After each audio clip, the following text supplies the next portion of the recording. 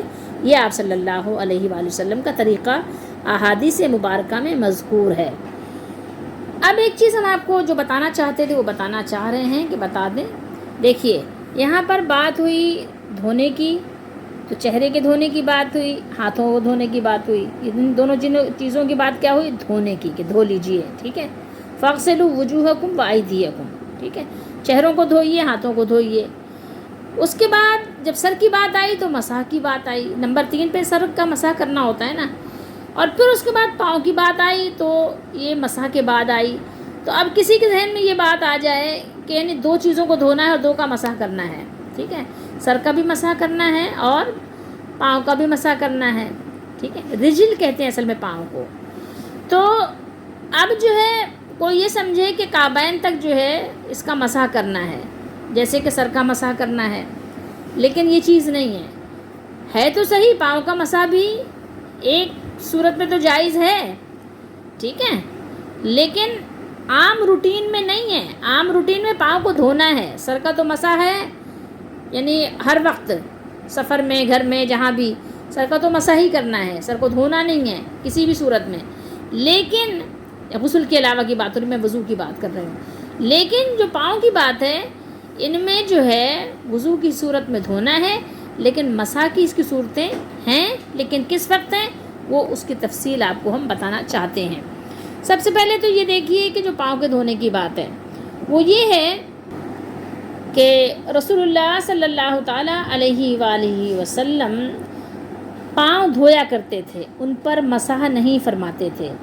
عبداللہ بن عمر رضی اللہ تعالیٰ عنہما بیان کرتے ہیں کہ ایک سفر میں رسول اللہ صلی اللہ علیہ وآلہ وسلم ہم سے پیچھے رہ گئے. یعنی آپ صلی اللہ علیہ وسلم کے صحابہ ان کی سواریاں تیز چلی ہوں گی، آگے آ گئے اور آپ صلی اللہ علیہ وسلم کی سواری پیچھے رہ گئی. پھر آپ صلی اللہ علیہ وآلہ وسلم یعنی ہمارے درمیان آ گئے، آپ نے ہمیں پا لیا. تو نماز کا چونکہ وقت ہو رہا تھا تو سب لوگ نماز کا کیا کر رہے تھے؟ وضو کر رہے تھے. ٹھیک ہے، نماز کا وقت ہو گیا تھا، ہم وضو کر رہے تھے. جلدی تھی، یعنی جیسے ہوتا ہے نا بعض اوقات عصر کی نماز جا رہی ہے، جلدی جلدی وضو کر رہے ہیں. تو جلدی میں یہ لوگ کیا کر رہے تھے؟ اپنے پاؤں پر گیلا ہاتھ پھیر رہے تھے، یعنی پاؤں کو پوری طریقے سے دھو نہیں رہے تھے.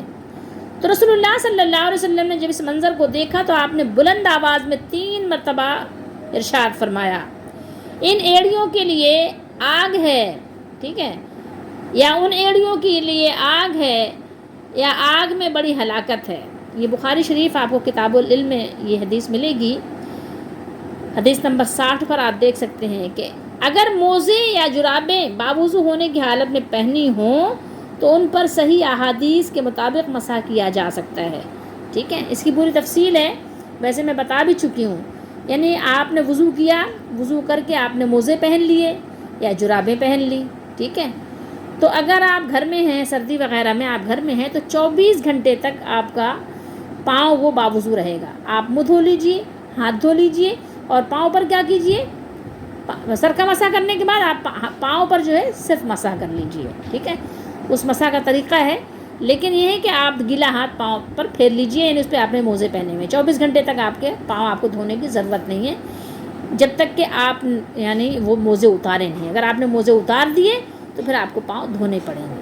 ٹھیک ہے، جب کہ آپ نے وضو کر کے موزے پہنے ہیں اور جب آپ کا وضو ٹوٹے تو پھر اس کے بعد 24 گھنٹے تک آپ کا یہ موزوں پر مسح چل سکتا ہے، کہ جب جتنی نمازوں کا وقت آئے گا 24 گھنٹوں میں آپ ان پر موزوں پہ مسح کر سکتے ہیں. پاؤں کو دھونے کی ضرورت نہیں ہے کہ آپ پاؤں سے موزے اتاریں اور دھوئیں، جب کہ آپ نے وضو کی حالت میں وہ موزے یا جرابیں پہنی ہوں. لیکن وضو کی صورت میں اگر آپ پاؤں کو صحیح سے نہیں دھوتے، ایڑیوں کو صحیح سے نہیں دھوتے، ٹخنوں تک پاؤں کو نہیں دھوتے، ایسے اس پہ مسح کر لیتے ہیں یا گیلا ہاتھ پھیر لیتے ہیں، تو آپ صلی اللہ علیہ وسلم نے خبردار کیا ہے کہ ان ایڑیوں کے لیے، ان پاؤں کے لیے آگ ہے، آگ میں بڑی ہلاکت ہے. تو ان سب چیزوں کو ہمیں سمجھنا چاہیے اور ان کی معلومات، ان کا علوم حاصل کرنا چاہیے. اب جو یہ بات رہی کہ فقہ کی کتابوں میں جو یہ بات لکھی ہے، جو ہدایہ وغیرہ میں، اور بھی کیا ہے قدوری، یہ اور چھوٹی کتابیں جو ہیں جو اولیٰ میں پڑھائی جاتی ہیں، ان میں جو لکھا ہے کہ موزہ آپ کا ایسا ہو کہ 4 میل آپ دوڑیں اور وہ پھٹے نہیں، یہ سب یہ لوگوں کی بنائی ہوئی باتیں ہیں. احادیث میں اس کا کوئی تذکرہ نہیں ہے. ٹھیک ہے، کیونکہ موزے کی ایسی ایسی شرائط بتائی ہیں کہ انسان حیران اور پریشان رہ جائے کہ یا اللہ وہ موزہ کہاں ملے گا کہ 4 میل اس کو پہن کے دوڑیں. سب سے پہلی بات تو یہ 4 میل دوڑے گا کون، آپ یہ بتائیے. اور پھر یہ کہ وہ پھر اس کی شرط کون پوری کرے گا کہ 4 میل دوڑنے کے بعد موزہ پہن کے ننگے پاؤں 4 میل آپ صرف موزے کے ساتھ آپ دوڑیں اور وہ پھٹے نہیں؟ ایسے کیسے ممکن ہے، آپ بتائیں. پہلے 4 میل دوڑنے کی آپ صلاحیت لے کر آئیں اپنے اندر. بھائی ایسی مشقتیں، ایسی جو چیزیں رسول اللہ صلی اللہ علیہ وسلم نے نہیں بیان کی، قید نہیں لگائی قرآن و حدیث نے، آپ خواہ مخواہ قید لگا کر لوگوں کو کیوں پریشان کر رہے ہیں اور کیوں دین میں دخل در معقولات کر رہے ہیں؟ کچھ تو سمجھنا چاہیے کہ ہم ایسی باتیں دین میں کیوں کر رہے ہیں، کہاں سے کر رہے ہیں. ایسی باتیں نہیں کرنی چاہیے. جس کی رخصت اللہ اس کے رسول نے دی ہے اس کے آپ خواہ مخواہ کی جو ہے قید لگا کر پابندی کرنا بہت یعنی نامناسب سی بات ہے کہ لوگوں کو پریشانی میں ڈالنا. جب آسانی ہے تو اس آسانی کو اویل کریں اور اویل کرنے دیں لوگوں کو. اچھا، یہ بھی یاد رکھیے کہ اعضائے وضو جو ہے 1 مرتبہ دھونا تو فرض ہے، 2 مرتبہ دھونا دوہرا ثواب، اور 3 مرتبہ دھونا رسول اللہ صلی اللہ علیہ وسلم نے فرمایا کہ یہ میری سنت ہے. اور جس ترتیب سے قرآن مجید میں اللہ تعالیٰ نے بیان فرمایا ہے، اسی ترتیب سے رسول اللہ صلی اللہ تعالیٰ علیہ وآلہ وسلم وضو کرتے تھے. ٹھیک ہے، کبھی اس کے خلاف نہیں کیا. اور 3 مرتبہ سے زیادہ آپ کو دھونے کی اجازت نہیں ہے، خواہ مخواہ بلا وجہ. نہ تو یعنی انسان کو نفسیاتی ہونا چاہیے، اور نہ ہی پانی ضائع کریں، نہ ہی وقت کو ضائع کریں، اور نہ ہی طہارت کے نام پہ غلو کریں. ما یرید اللہ لیجعل علیکم، فرمایا کہ تنگی میں تمہیں ڈالنے کا کوئی ارادہ نہیں ہے. تنگی میں نہ ڈالنے کی وجہ سے اور پانی نہ ہونے کی صورت میں مٹی کے ساتھ مکمل طہارت ہی کے لیے اس نے تیمم کا حکم نازل فرمایا ہے، تاکہ تم پر نعمت تمام ہو اور تم اللہ کا، اپنے مالک کا، اپنے مولا کا شکر ادا کرو، تم پر کوئی حرج، کوئی تنگی باقی نہ رہے، تاکہ تم پاک صاف ستھرے پاکیزہ ہو جاؤ اور اپنے مالک کی فرما برداری کے لیے ایکٹیو رہو۔ اگر تم پاکیزہ ہوگے تو تمہارے خیالات بھی پاکیزہ ہوں گے، تمہارے اعمال بھی پاکیزہ ہوں گے، تمہارے اصول بھی پاکیزہ ہوں گے۔ اس لیے پاکیزہ، پاک صاف رہنے کی کوشش کرو، پاک صاف رہا کرو، ٹھیک ہے؟ اپنے ظاہر اور باطن کو پاک رکھو، اس سے تمہارا ہی فائدہ ہے۔ اگر آپ فقہ قرآنی کا یہ ایک بنیادی اصول اس پر غور کریں گے، جس پر اسلامی شریعت کا قصر رفیع تعمیر ہوا ہے، ان احکام پر ہی نگاہ ڈالیے۔ حدث اصغر جو کہ وضو کا ٹوٹنا، اس کے لیے غسل فرض نہیں کیا۔ اگر آپ بتائیں کہ اگر آپ قضائے حاجت سے آئے ہیں، اب یعنی آپ کے جسم سے یعنی کتنی گندی چیزیں باہر جاتی ہیں، اب اگر ایسے میں وہ آپ پر غسل فرض کر دیا جاتا تو آپ کے لیے کتنی تنگی ہوتی۔ آج فی زمانہ تو بہت زیادہ ہی تنگی ہوتی کہ کتنا کھا رہے ہیں، دن میں کئی دفعہ آپ کو قضائے حاجت کے لیے جانا پڑتا ہے، اسی لیے ہر گھر میں باتھ روم بننے لگ گئے۔ آپ کو تو پتہ ہے پہلے نہیں تھے گھروں میں باتھ روم، کیونکہ پہلے اتنا کھانے کا رواج بھی نہیں تھا، تو اتنا زیادہ معاملات بھی نہیں تھے۔ ایک دفعہ انسان چلا گیا کافی ہے۔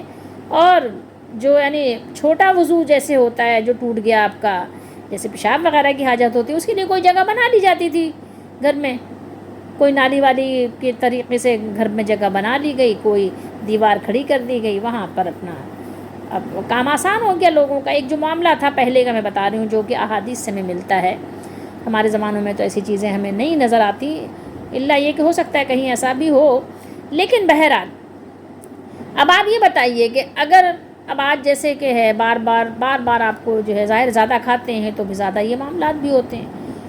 اگر وضو کی جگہ آپ کو غسل فرض کر دیا جاتا تو کیا کرتے؟ مشقت میں پڑ جاتے نا۔ لیکن اللہ نے کوئی حرج نہیں رکھا، کوئی تنگی نہیں رکھی، ٹھیک ہے؟ اگر یہ تنگی ہوتی تو لوگ کتنی مشقت میں اور مشکل میں پڑ جاتے، لیکن اللہ نے ہمیں بچا لیا اس تنگی سے۔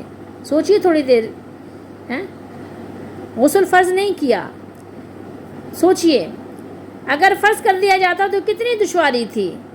اب جنابت کے لیے غسل کو فرض کر دیا گیا، سوچیے، کیونکہ وہ کبھی کبھی لاحق ہوتی ہے، اس کے لیے غسل کو فرض فرمایا، کیونکہ ظاہری صفائی اور اعصاب کی افسردگی اور طبیعت کی درماندگی کا اس سے بہتر اور آسان کوئی علاج نہیں کہ جب آپ فارغ ہوتے ہیں آپ غسل کر لیتے ہیں تو تر و تازہ ہو جاتے ہیں، صاف ستھرے بھی ہو جاتے ہیں، ذہن اور دل اور اعضاء سب پاکیزہ ہو جاتے ہیں۔ اور اس صورت میں بھی کہ جب آپ ناپاک ہو جائیں، غسل آپ پر فرض ہو جائے، اس پر بھی اگر آپ کو پانی نہ ملے یا پانی تو ہو، پانی کے استعمال سے بیماری کے بڑھنے کا خدشہ ہو، تو تیمم کرنے کی اجازت عطا فرما دی۔ اب کتنی آسانی کر دی کہ آپ کے پاس پانی ہے لیکن آپ پانی استعمال کرنے سے بیمار ہو جائیں گے یا بیماری بڑھ جائے گی، تو آپ کو زیادہ سردی ہے، آپ غسل برداشت نہیں کر سکتے، تو آپ کے لیے کہا تیمم کر لو، پاک مٹی پہ تیمم کر لو۔ تیمم کا میں نے پہلے پورا طریقہ بتا دیا ہے، اور یہ غسل اور وضو کا یہ مضمون سورہ نساء میں بھی گزر چکا ہے۔ تو بہرحال یہاں سورہ مائدہ میں دوبارہ اس کا جو ہے اہتمام کیا گیا۔ تو اب آپ سوچئے کہ کتنی آسانی کی ہے ہمارے مالک نے، پھر بھی ہم شکر نہیں کرتے، شکر گزاری نہیں کر سکتے۔ یعنی آسانی پہ آسانی، آسانی پہ آسانی، کہ اگر آپ پانی نہیں استعمال کر سکتے یا آپ کے گھر میں پانی نہیں ہے، ٹھیک ہے، تو آپ جو ہے پریشان ہونے کی ضرورت نہیں ہے، پاک مٹی لیجئے اور پاک مٹی پہ تیمم کر لیجئے، اور اللہ تعالیٰ اپنے ناتواں، کمزور، ضعیف، مجبور، محتاج بندوں کو جانتے ہیں، ان بندوں کے لیے رعایت پر رعایت، رعایت پر رعایت، آسانی پر آسانی، آسانی پر آسانی کو ہر حکم میں پیش نظر رکھا ہے۔ اصل بات کیا ہے؟ اصل بات یہ ہے کہ آپ نے اپنے مولا کی بات ماننی ہے، آپ کا بات ماننا ہی اس کی عبادت ہے۔ مولا نے حکم دیا، آپ نے سر تسلیم خم کیا، ٹھیک ہے۔ تو احکام اسلامیہ کی اصلی روح کیا ہے؟ اصلی روح تو عبادت ہے۔ ہم ان کو اس لیے بجا لاتے ہیں کہ یہ احکام الہی ہیں اور مولا کریم کے ہر حکم کی اطاعت ہم پر فرض ہے، لیکن قرآن کریم بار بار ان کے ظاہری فوائد اور روحانی جو ہماری روح ہے، روحانی منافع کو بیان فرما کر اس طرف بھی ہماری توجہ کو کہنا چاہیے کہ کنورٹ کرتا ہے، مبذول کراتا ہے کہ ان احکام میں سراسر تمہاری بہتری ہے، تمہارا فائدہ ہے، تمہارے فائدے، تمہاری بہتری کو مد نظر رکھا گیا ہے۔ تو یہاں بھی ارشاد فرما دیا کہ وضو اور غسل و تیمم سے مقصود تمہاری پاکیزگی اور طہارت ہے۔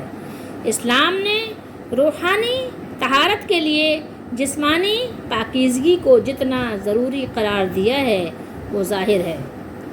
یہ الگ بات ہے کہ آج ہمارے کیا کہوں، کیا نام دوں ان کو، صوفی حضرات آپ کہہ لیجئے، مطلب کچھ بھی آپ نام دے دیجئے ان کو، صوفیت کا کوئی تصور اسلام میں نہیں ہے۔ اگر صوفیت کا کوئی تصور ہوتا تو سب سے بڑے صوفی حضرت ابوبکر صدیق رضی اللہ تعالیٰ عنہ ہوتے۔ تو یہ جو نام نہاد صوفی بنے ہوئے ہیں، ٹھیک ہے، تو یہ صاحب، یہ صوفی اور امام اب گندگی میں اپنی مثال آپ ہیں۔ آپ اگر آپ ان کو دیکھیں جا کر، رنگ دھڑنگ عجیب و غریب پتہ نہیں کیا کیا اپنا حلیہ بنایا ہوا ہے، وہ بابے بن کے ایسے یعنی جھاڑ پھونک کر رہے ہیں علمان الحفیظ۔ آپ بتائیں کہ جب ان لوگوں کا یہ حال ہے، اتنے گندے پندے لوگوں کے پاس بھی لوگ چلے جاتے ہیں، تو جب دجال نکلے گا اس کے پاس تو بڑی ساری کرامات ہوں گی ان کے نزدیک، تو پھر کیا کریں گے یہ لوگ، کیسے اپنا ایمان بچائیں گے؟ ہم اللہ تعالیٰ سے پناہ طلب کرتے ہیں کہ اللہ ہم سب کو سنت کے مطابق چلنے کی توفیق دے۔ لیکن دیکھیے میرے مالک کا بیان کتنا خوبصورت ہے، بیان کا انداز دیکھیے، بلکہ وہ تو یہ چاہتا ہے، کون؟ اللہ تعالیٰ، کہ تم لوگوں کو، تم سب کو خوب پاک صاف کرے، تمہیں سب کو پاک کر دے، تمام مومنوں کو پاک صاف ستھرا کر دے اور پوری کر دے اپنی نعمت تم پر، تاکہ تم شکریہ ادا کرتے رہو۔ ٹھیک ہے، تو اللہ تعالیٰ نے کیا ارادہ کیا؟ تم شکر گزار بن جاؤ، تاکہ تم شکر کرو، یعنی تم اپنے رب کی ان نعمتوں پر اس کا شکر بجا لاؤ جنہیں اس نے وسعت دی، پھیلا دیا، وسعت دے کر شفقت، رحمت، سہولت اور فیاضی کی صورت میں تمہارے لیے مشروع قرار دیا ہے۔ سبحان اللہ، کیا شان ہے میرے مولا کی۔ اور پھر وضو کے بعد دعا بھی پڑھیے، دعا پڑھنا بھی سنت سے ثابت ہے۔ وضو کرنے والا وضو کے بعد دعا کرے کہ اللہ تعالیٰ اسے بھی اس آیت کریمہ پر عمل کرنے والوں میں داخل کر کے پاک صاف ہونے والوں میں سے بنا دے۔ دعا کیا ہے؟ ایک دعا تو یہ ہے، اللہم اجعلنی من التوابین واجعلنی من المتطہرین، اے میرے مالک آپ مجھے بنا دیجئے خوب توبہ کرنے والوں میں سے، ٹھیک ہے، اور خوب پاک صاف ہونے والوں میں سے، من المتطہرین، مطہر، اور جو لوگ طاہر طیب گزرے ہیں ہمیں بھی ان لوگوں کے ساتھ کر دیجئے۔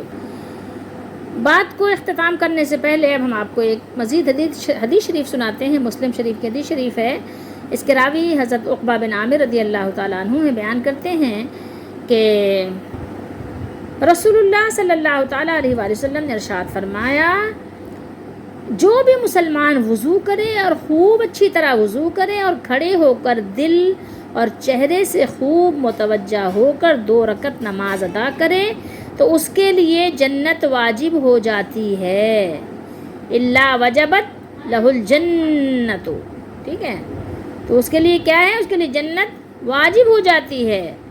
میں نے کہا یہ کس قدر عمدہ بات ہے۔ میرے سامنے سے ایک شخص نے کہا کہ آپ صلی اللہ علیہ وآلہ وسلم نے اس سے پہلے جو بات بیان فرمائی تھی وہ تو اس سے بھی زیادہ عمدہ تھی، کیونکہ جو اس سے پہلے جو بات بیان فرمائی تھی اس میں یہ راوی موجود نہیں تھے۔ تو میں نے دیکھا تو یہ کون تھے؟ یہ حضرت عمر رضی اللہ تعالیٰ عنہ تھے۔ انہوں نے بیان کیا کہ میں نے آپ صلی اللہ علیہ وسلم کو دیکھا ہے کہ آپ ابھی آئے ہیں، اس سے پہلے آپ نے یہ بیان فرمایا ہے، ما منکم من احد یتوضأ فیبلغ او فیسبغ الوضوء ثم یقول، تم میں سے جو شخص خوب اچھی طرح وضو کرے پھر وضو کرنے کے بعد یہ کہے، اشہد ان لا الہ الا اللہ وان محمدا عبدہ ورسولہ، کیا کہے؟ اشہد ان لا الہ الا اللہ وان محمدا عبدہ ورسولہ، اور ایسے بھی پڑھتے ہیں اشہد ان لا الہ الا اللہ وحدہ لا شریک لہ واشہد ان محمدا عبدہ ورسولہ۔ میں گواہی دیتا ہوں کہ اللہ کے سوا کوئی الہ نہیں، کوئی معبود نہیں، اور میں گواہی دیتا ہوں کہ حضرت محمد مصطفیٰ صلی اللہ علیہ وآلہ وسلم اس کے بندے اور رسول ہیں۔ اللہ فتحت لہ الابواب الجنت الثمانیۃ یدخل من ایہا شاء، تو اس کے لیے جنت کے 8 دروازے کھول دیے جاتے ہیں، ان میں سے جس دروازے سے بھی وہ چاہے داخل ہو جائے۔ ٹھیک ہے، یہ حدیث کہاں سے ہے؟ صحیح مسلم شریف کی حدیث شریف سے ہے۔ مومنوں کے لیے جس کا ایمان سلامت ہے، جو اپنے دین کے اصولوں پر قائم ہے، اس کے لیے بشارتیں ہی بشارتیں ہیں، خوشخبریاں ہی خوشخبریاں ہیں۔ چھوٹے چھوٹے کاموں پر اس کو بڑے بڑے اجر، جنت کی بشارتیں، جنت کے سب دروازے کھلے ہوئے ملتے ہیں۔ اللہ ہم سب کو بھی ان میں شامل اور قبول